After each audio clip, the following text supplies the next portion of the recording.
کچھ کنووں میں اللہ الصمد اور ذکر، اس کی وجہ اندر تنہائیوں میں. یا پھر کیا کیا؟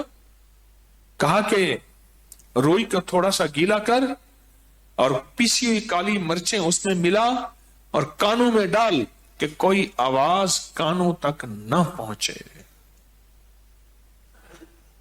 میری اماں رحمت اللہ علیہ کے پاس طوطا تھا، تو اس طوطے کو کلمہ پڑھاتی تھی. رات کو پڑھا پڑھا کے نا اس کے کانوں پہ موم لگا دیتی تھی. میں نے خود دیکھا، کانوں پہ موم لگا دیتی تھی کہ ساری رات اس کے کانوں میں اور کوئی آواز نہ جائے.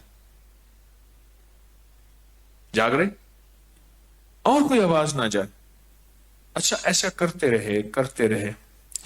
میں نے خود دیکھا کچھ عرصے کے بعد اس نے کلمہ پڑھنا شروع کر دیا.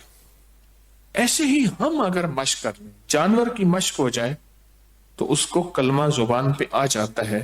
اگر ہم کبھی بھی کسی جنگل ویرانے میں، کبھی گھر کی تنہائیوں میں، کبھی کہیں بھی ایک دفعہ سورۃ قل ہو اللہ پڑھیں اور ایک دفعہ سورۃ اخلاص پڑھیں اور ایک دفعہ سورۃ اخلاص پڑھیں، لیکن اللہ الصمد کو بہت زیادہ دوہرائیں. اصل میں اللہ میں نقطہ نہیں، صمد میں نقطہ نہیں.